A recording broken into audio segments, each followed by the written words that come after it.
Hi there, welcome back to another quick and easy watercolor painting. We're going to wet this page sort of coming from the half mark down to the quarter mark, and we're going to get it pretty wet. We're going to put a lick of blue across here, just like that. We're not going to rinse this out. We're going to put this into our Payne's gray and get a little bit of a Payne's gray wash going across there, and just allow this to do whatever it is that this is going to do. Okay, don't try to augment it or change it too much. I'm going to rinse this brush out, and I'm going to make a little bit of a hill coming down this way. This is a scene actually I seen yesterday, not too far from my home. Just going to let that all blend together like that. We're going to take this, we're going to take some more yellow ochre. We're just going to go across like that with the yellow ochre and let all this blend together. Okay, we're going to get some more Payne's gray, and we're going to tap our Payne's gray into this line up here and across here. And this time I'm going to take my brush and I'm going to put it right into the color, the Payne's gray color.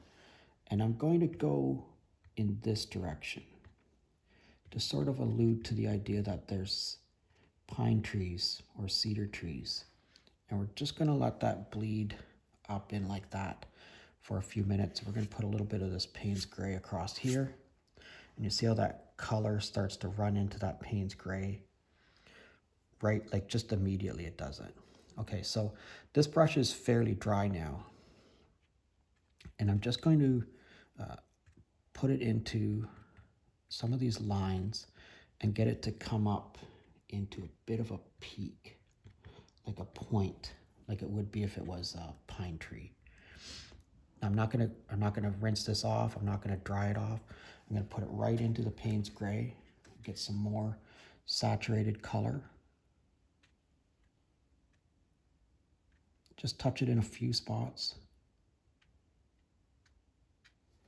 Just like that. And we're just going to let this all blend together.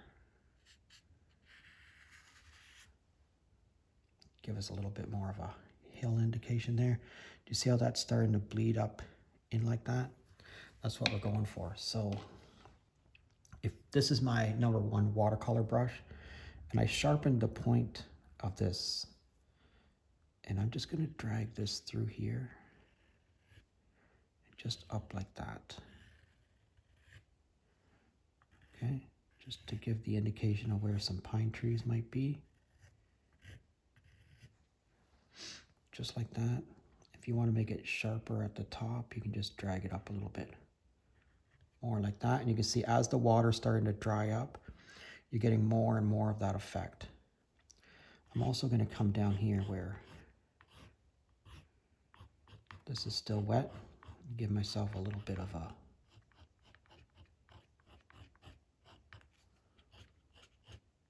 some more brush in the foreground. Nice. You can also, make some indications of where the hill might be if you want. Some more brush. You can also turn some of these into trees if you like. Now that that's all started to dry up pretty nicely there, I'm actually going to take a small brush like this, and I'm going to pick up some green, and I'm just going to touch some green into a few places like that, and we're just going to let that all run together.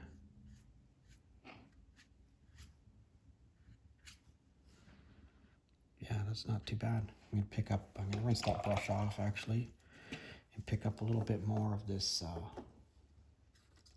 sienna. Drop it into a few places